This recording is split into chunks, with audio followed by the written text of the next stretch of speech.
Bonsoir, bienvenue à l'Atelier Librairie, le livre voyageur animé par Fabienne Roch et moi-même, Bruno Lalonde.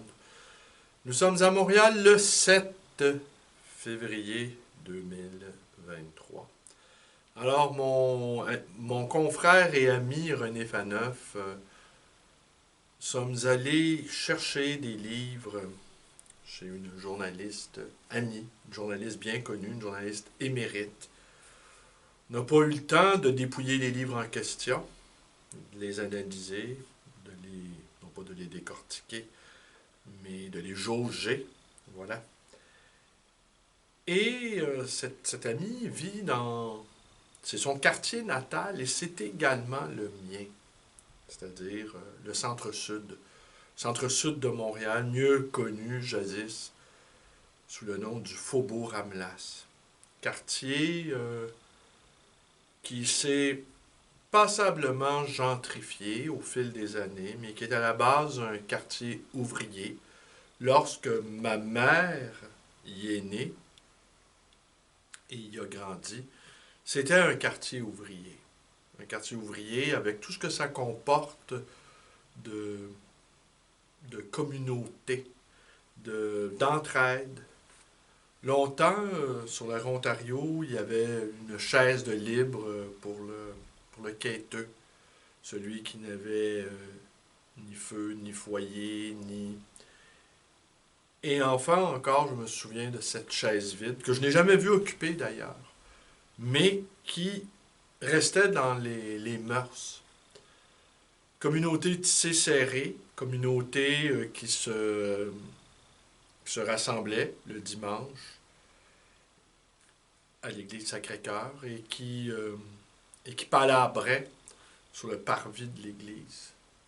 Le quartier ouvrier aussi avec ses codes, sa fierté, son honneur, son mode d'être. Un quartier ouvrier qui, conscient d'appartenir à une classe. Et puis, par la suite, ce quartier-là a connu la désindustrialisation. Et, et il est passé de quartier ouvrier à un quartier de sous-prolétariat, avec tout ce que ça comporte comme misère humaine, drogue, prostitution, un tripot de jeu, violence conjugale, enfants abandonnés. Et moi, j'ai grandi dans cette atmosphère de d'éréliction. J'ai grandi dans cette atmosphère de apocalyptique. Et personne n'arrive à le croire, mais je mentionne assez souvent auprès de mes proches, maintenant auprès de vous, que lorsque j'étais enfant, c'était considéré comme le quartier le plus violent en Amérique du Nord. Et donc, ça faisait quelques années que je n'y étais pas allé. Et à René, très très brièvement, je lui ai raconté quelques-uns des mauvais traitements que j'ai eu à y subir. Et il me dit que ça devrait être l'objet d'une vidéo. Ça ne sera pas l'objet d'une vidéo. Pas cette fois-ci. Sans doute, toute cette violence accumulée dans ma petite enfance a dû avoir... violence, par contre, qui a été contrebalancée par une grande douceur dans mon milieu domestique, avec ma grand-mère et ma mère. Et donc, je n'ai pas à proprement subi à l'intérieur de ma famille d'origine de la violence en tant que telle. Mais tout autour de moi, c'était un milieu littéralement infernal. Et là, donc, René m'invitait à en discuter. Je vais sans doute le faire, ou j'ai dû le faire. Intarissable bavard que je suis, j'ai dû l'évoquer, et j'ai même l'impression que j'ai dû l'évoquer à quelques reprises. On ne se défait pas impunément de son enfance. Et cet enfant-là, cet enfant-là qui m'ouvre le chemin, comme dit Bernanos. Et des fois, j'ai peine à croire que le soixantenaire que je suis eh bien, ça fait depuis ce temps-là que je fais rouler ma carcasse sur le bitume et que c'est l'enfant que j'ai été, qui me tient par la main et qui m'indique le chemin. J'ai peine à croire que c'est le même individu qui a les mêmes poumons, qui a le même cerveau, évidemment, qui a subi de fâcheuses modifications. Mais j'ai peine à croire que c'est le même homme. Et pourtant, c'est le même homme. Mais je ne suis pas sûr de m'en remettre entièrement à l'homme fait, et même très fait, que je suis. Je pense que je vais plutôt me laisser guider par l'enfant que j'ai été. Lui, il connaît les réponses. Aujourd'hui, je voulais vous parler de quelque chose et c'est suite à la conversation. Des fois, on dit des choses sous le mode badin, sur manière sans l'air d'y toucher. Mais j'ai vu à la réaction de mes autres, nous avons reçu des gens la semaine dernière, et j'ai évoqué le souvenir de mon père et de son milieu d'origine, à lui. Et j'ai bien vu aux réactions que les gens étaient non seulement interloqués, mais presque abasourdis d'entendre à quel point mon père aussi a grandi dans un milieu extrêmement violent.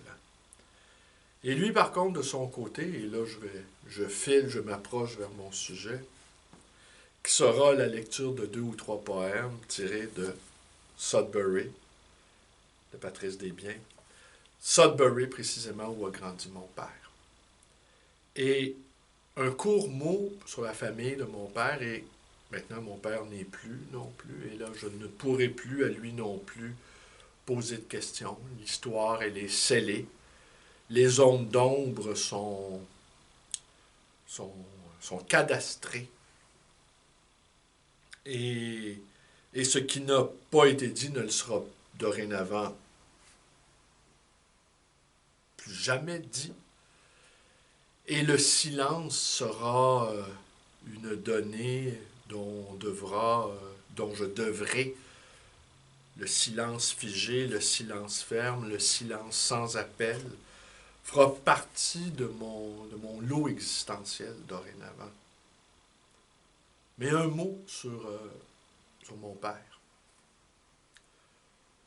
Ma grand-mère a eu 8 garçons. Ma grand-mère a eu 8 garçons. Ma grand-mère, dans le nord de l'Ontario, a eu 8 garçons. Le premier est mort à la naissance.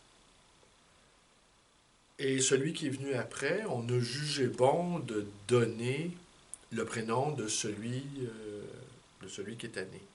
De celui qui est né mort. Voilà, né mort, oui, on peut naître mort. Et c'est mon père qui s'est retrouvé avec le prénom donné au premier enfant décédé. Donc mon père est l'aîné, mais il est l'aîné de 2e rang, j'aurais envie de dire. Il est l'aîné de la 2e chance. Alors il y a eu 7 garçons qui sont demeurés en vie. Mais un est mort de délirium tremens à l'âge de 36 ans. Il en paraissait 70. Un s'est suicidé avec une carabine. Le troisième est mort. Il a tombé en bas d'un échafaud. Il faisait partie des casques bleus. Et sa dépouille a été... Je ne me souviens plus trop des détails qui ne m'ont pas été narrés par les membres de ma famille, mais par le colonel qui a été chargé de rapatrier la dépouille en Ontario. Et ça a été l'objet donc d'une querelle provinciale entre le Québec et l'Ontario. Et finalement, la dépouille a été accompagnée par un colonel. Le même colonel qui a écrit un livre assez important, en son temps en tout cas, sur la défense militaire du Québec. Livre qui a été autographié, non pas autographié dans le sens manuscrit, mais dédicacé, voilà. Non pas autographié, mais dédicacé à mon père, ici qualifié d'ethnologue et poète. Poète et ethnologue. Et donc, ce Maurice Sauvé, c'est de lui que je tiens cette histoire des circonstances presque politiques. On fait quoi avec un corps qui a chuté qui a malencontreusement chuté, qui a chuté entre deux juridictions. Alors, l'histoire était assez pathétique. Donc, ma grand-mère a littéralement enterré 4 de ses garçons. Alors déjà, l'arrière-plan de ma propre petite enfance, où j'ai grandi dans un milieu hyper violent, eh bien, mon père aussi a grandi dans un milieu hyper violent. Avec, je dirais même plus que moi, d'une certaine manière. Parce que moi, il était tout extérieur. Lui, c'est de la violence intrafamiliale. Mais qui nous dira que cette violence du deuxième sous-sol du Tartare, le Tartare qui est le deuxième sous-sol de l'enfer, c'est une violence infernale que celle de la violence interfamiliale. En fait, il n'y a rien de pire au monde que la violence interfamiliale. Rien n'est pire. Alors, j'ai l'impression parfois d'avoir eu à porter sur mes épaules un poids de violence inouïe, d'une certaine manière. Ce qui ne m'empêche pas d'être un homme plutôt passablement joyeux. Peut-être est-ce à cause de cela, je ne sais trop. Mais assurément, en racontant cette histoire, et que je vous raconte ce soir, eh bien, je pense qu'il n'en revenait pas, mes invités, de voir à quel point, malgré tout ce parcours chaotique, c'est un euphémisme, ce parcours sanglant, tragique, extrêmement tragique.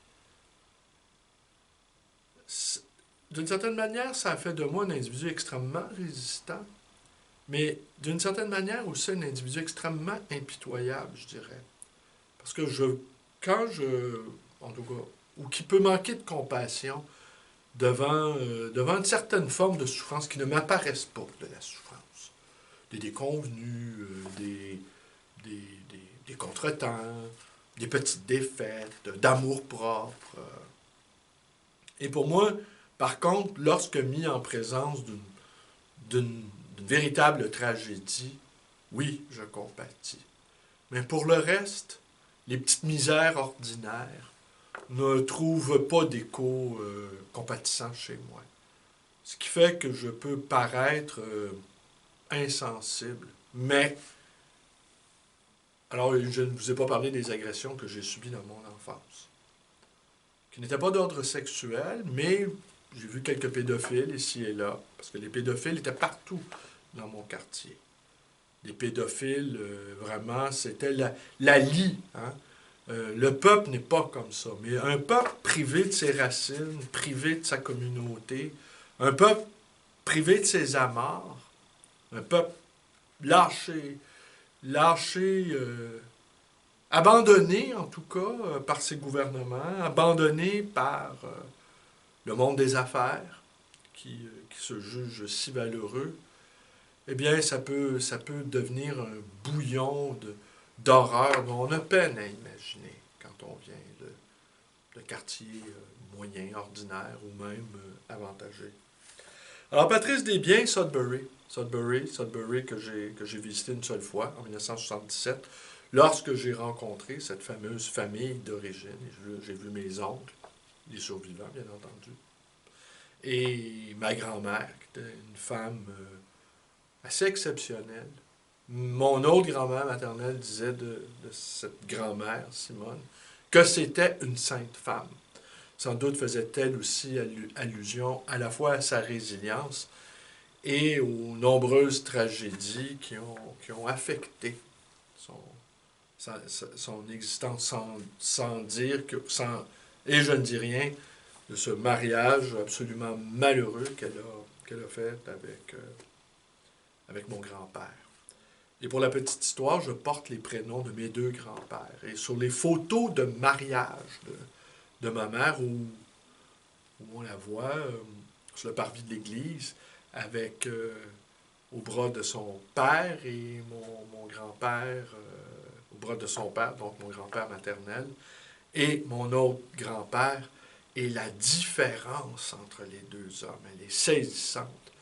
Mon grand-père maternel semble être un homme affable, visiblement, peut-être un peu inhibé. On ne sent pas chez lui une grande puissance d'existence. Tandis que chez mon grand-père paternel, qui lui s'appelait Édouard, l'autre s'appelait Alfred, alors Alfred Édouard, eh bien c'est le contraire. On sent une grande violence, une grande énergie, quelqu'un que rien n'arrêtait, en fait. Et qui finalement finit par payer le prix de sa démesure. C'est une autre histoire.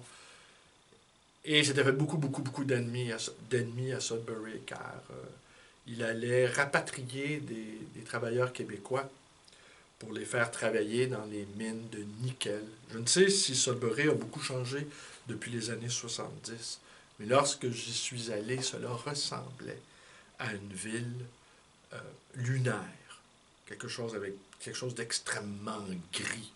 Mais on m'a dit qu'on avait fait des efforts, la municipalité avait fait des efforts pour la rendre plus bucolique, plus verdoyante, tentant de masquer, au fond, l'extrême souffrance aussi que cette ville de prospection minière, donc toute tournée vers les ressources de la terre, vers le travail de la terre. Et qu'on avait peut-être tenté non pas d'adoucir les angles, mais de faire de telle sorte, en tout cas, que le paysage soit plus convenable. Patrice Desbiens, quelques mots sur Patrice Desbiens. J'ai eu à le côtoyer pendant quelques jours lors d'un salon du livre en 2003 où notre confrérie avait loué un kiosque et Patrice Desbiens avait procédé à quelques séances de signature. Mais je n'avais pas beaucoup parlé avec lui. Peut-être, enfin, je n'avais pas beaucoup échangé avec lui. Et je lui avais demandé, je lui avais dit, je lui avais simplement mentionné que, induit en erreur par le titre Sudbury, je croyais qu'il était né à Sudbury. Il m'a corrigé, il est né à Timmins. Alors, c'est un franco-ontarien aussi. Alors, l'aliénation des franco-ontariens, l'aliénation culturelle des franco-ontariens, c'est quelque chose d'assez... Et mon père jugeait, en tout cas, mais mon père avait ressassé beaucoup et avait distillé de l'amertume. Et il jugeait que c'était sa franco-ontarianité qui faisait qu'il n'avait pas été reconnu à sa juste place dans le monde de l'édition québécoise. C'est ce que je pouvais entendre, en tout cas. Pour ma part, je n'ai jamais ressenti... En fait, je n'ai jamais pensé que mon père, que j'étais le fils d'un franco-ontarien. Voilà. Je n'ai jamais réfléchi dans ces termes-là. Par contre, de voir ma famille d'origine paternelle s'assimiler à grand V m'a toujours sensibilisé. En fait, m'a sensibilisé, je l'étais déjà, mais quand on voit de visu que des Francos se parlent anglais entre eux, qu'au fond, tout leur univers intérieur, intellectuel est anglo-saxon, c'est un peu raide à prendre. Et je sais, ben, tout le monde le sait, que les minorités franco-américaines peinent à exister. Contrairement à d'autres minorités qui, elles, par exemple les Italiens ou même les Irlandais, en parlant la même langue, ont su davantage protéger la mémoire de leur histoire. Tandis que les Franco, c'est comme si notre existence pouvait être soluble dans le grand continent anglo-américain. Alors, il m'avait donc corrigé, Patrice Desbiens ne venait pas de Sudbury.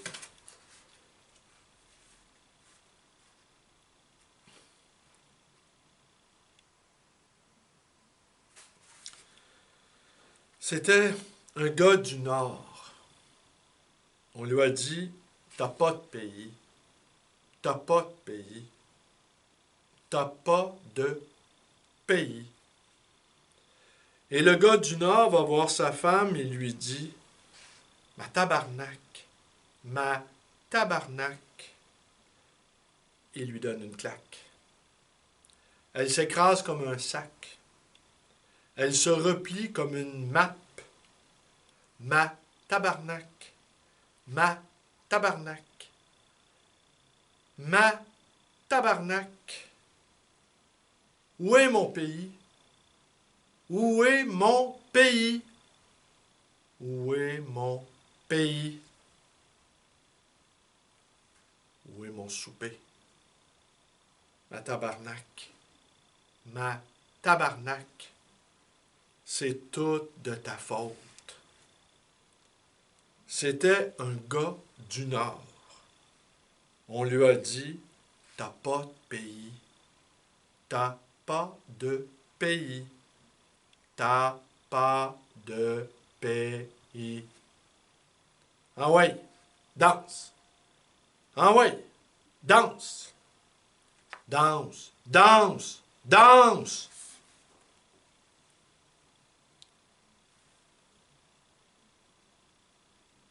13 heures d'autobus entre Hearst et Sudbury. Je traverse le pays adoptif de mes ancêtres. Je traverse le pays de l'amour secret. Je traverse le pays du silence concret. Chaque ville, chaque village, chaque visage imprimé pour toujours dans les fenêtres teintées de ce Ameri Cruiser. Chaque arrêt marqué par des gangs de jeunes flânant sous un ciel bleu comme leurs jeans. Un ciel bleu comme leur fantaisie. Un ciel bleu-gris comme le chemin qui se déroule sous cet autobus. Cet autobus qui me met hors de moi-même en m'emmenant plus près de moi-même. Cet autobus qui me rapproche de mon peuple en le laissant derrière lui.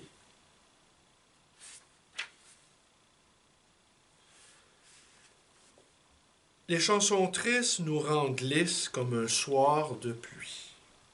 Mémoire, mémoire. L'ennui nous fait continuer jusqu'à tard dans la nuit. Mémoire, mémoire. On vit de regrets et d'excuses. On vit d'effets spéciaux et de ruses. Mémoire, mémoire. L'alcool nous rend vrais comme la nuit. Mémoire, mémoire. L'hiver refuse de casser. L'automobile qui refuse de te laisser passer. La neige comme des pellicules sur le cuir chevelu de la terre. Mémoire, mémoire. La tête qui explose comme une planète. La violence et la tendresse s'embrassent au coin des rues. Tout ce qui reste de nos amours sont des enfants qui jouent dans le parking.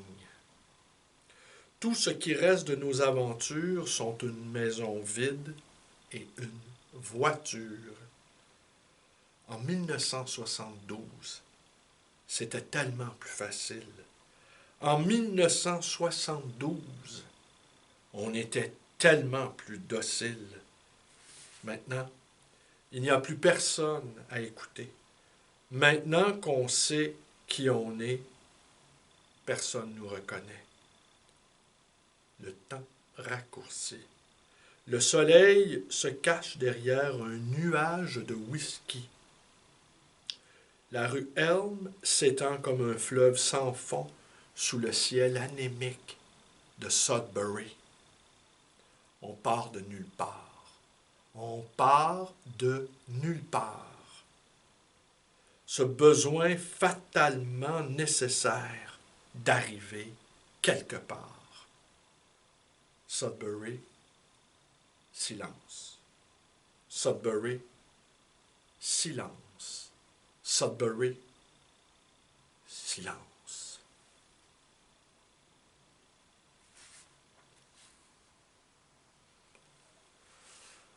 On passe la soirée à regarder la télévision qui nous fait chier, mais qu'on regarde quand même par peur de se trouver soudainement seul et sans défense devant le rhinocéros du silence. Un de ces soirs où ça ne sert à rien de gueuler, car la nuit pénètre par toutes les fenêtres en même temps, et c'est l'inondation. C'est une étoile sale prise dans la gorge, c'est comme d'habitude la noyade. La nuit s'affirme, le temps passe et je me ramasse comme un bateau dans une bouteille. La nuit brûle sa brassière et je me brasse de gauche à droite devant le clavier de ma machine à écrire comme Ray Charles devant son piano.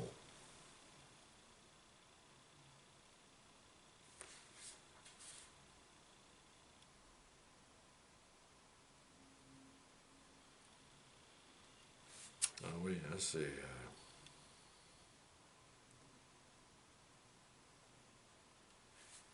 L'année dernière.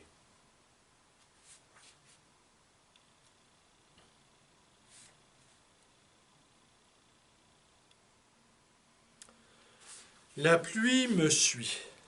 Je fuis comme un bruit. Le bruit s'éloigne de sa naissance. Je refuse la douleur. Je marche le long des rues d'une ville. La ville est vide et familière. Elle a mes yeux.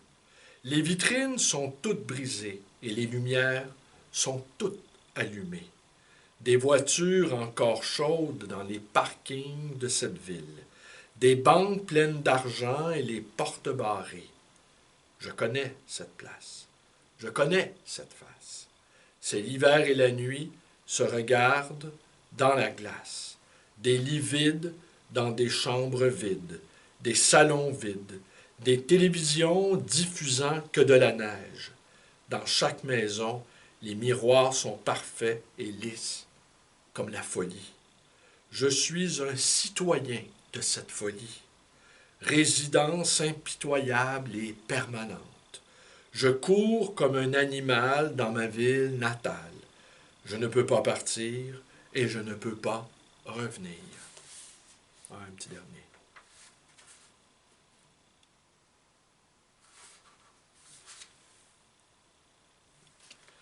Trop vieux pour une crise d'adolescence et trop jeune pour une crise de conscience. Je ne suis le matelas de personne, je ne suis la béquille de personne. Prends ton grabat et mange de la marde. J'aime, mais je ne guéris pas. C'est trop de trouble. Je ne suis pas ton aspirine, je ne suis pas ta carabine, je ne suis pas ton lance-flamme, je ne suis pas ta chanson d'amour. Je te parle de la mort et tu penses à te mettre. Tu es dans mon lit comme un enfant qui meurt de faim en Amérique du Sud. Ton corps est séduisant comme la pitié. Tu me contes des mensonges en rongeant ma tendresse. Je suis dur et tu es molle. Je suis ton père et tu es ma mère.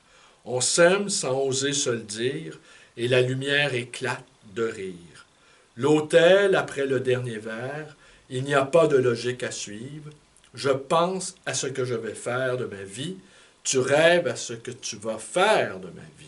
Et le silence nous enveloppe comme du feedback inattendu. Et je me lève de ton corps et je change de poste. Et je réalise soudainement que tellement de poètes ont été tués par l'idée et ou le mythe de la vie de poète, je te regarde dans ta satisfaction. C'est facile pour toi d'être sans nation. Je te donne mon imagination. Je te donne mon affection. Je te raconte ma vie, tu me racontes la vie des autres. J'ai juste le goût de prendre un coup. J'ai mal partout et je pleure comme un loup. Tu fais un bruit sur mon ventre comme la pluie sur une tente. Je m'endors et tu t'endors. Il ne reste plus de mots et tes mains cherchent mon corps. Le jour nous attend, il attend notre réveil avec l'impatience de la science, le danger dans la danse, un dernier bec. Alors, c'est tiré de Sudbury, publié aux éditions Prise de parole en 1983. C'est quand même excellent. Alors, je n'ai pas osé dire en 1983 à Patrice Desbiens comment j'appréciais sa poésie, car en ce temps-là, je n'osais pas dire aux écrivains qu'il m'arrivait de côtoyer que non seulement j'avais lu quelques-uns de leurs livres, mais que je les avais aimés. Depuis, fort heureusement, je me suis guéri de cette inhibition d'admiration. Je me suis guéri, et maintenant je dis, par contre, c'est facile aussi, parce que je lis jamais des livres qui me déplaisent, en partant. Alors, je n'ai pas à me confiner dans ce rôle de garder pour moi ma pensée, car par avance, je sais de science sûre quels sont les livres qui vont me satisfaire et convenir à ma complexion. On appelle ça l'expérience, peut-être. Et un dernier mot, pour faire suite un petit peu à la vidéo d'hier. Au fond, j'aurais même envie de vous dire, peut-être que les livres ne m'intéressent plus. Ce qui n'est pas tout à fait vrai, on en conviendra. Mais ce qui m'intéresse vraiment, maintenant, c'est la vie des lecteurs, la vie des lectrices. Ce n'est plus les livres qui m'intéressent au fond. C'est la vie de ceux qui les lisent. Et si on doit retenir un leitmotiv là, tout au long de mes milliers de vidéos, hein, j'ai dépassé le 2000 vidéos, semble-t-il, d'après mon ami Pierre, eh bien, je pense que c'est le fil rouge qui les relie toutes. C'est la figure du lecteur qu'il faudrait, et de la lectrice, qu'il faudrait voir apparaître au terme de ce projet de libraire racontant ses lectures, racontant sa vie, racontant ses expériences de petit commerçant, vendant des objets à haute teneur symbolique. Et bien, c'est tout pour aujourd'hui, c'est tout pour ce soir. Je vous remercie d'être avec moi et je vous dis à demain. On s'approche de Bernard Chouraqui, je vais y venir. Parce que Bernard Chouraqui, c'est un poète et un prophète surtout de notre temps. Et s'il y a beaucoup de... Bon, en fait, non, il n'y en a pas tant que ça. S'il y a des poètes, des prophètes, il n'en pleut pas. Et des gens qui réfléchissent, qui méditent, qui écrivent, en tenant compte de cette fonction prophétique, ah ben ça, c'est d'une grande rareté. Et qui aurait envie d'être un prophète? Qui aurait envie d'être, au fond, d'être un lecteur, une lectrice des temps, et d'en assumer les conséquences? C'est pas tout de savoir lire, hein? Faut-il encore porter le poids de ces lectures? Et la lecture des temps, elle peut être assez pénible. Mais Bernard Chouraqui nous offre des avenues. Un peu comme l'enfant qui me prend par la main et qui m'indique le chemin. La fonction prophétique, au fond, ça relève de l'art de l'enfance. Je n'en dis pas davantage et à demain.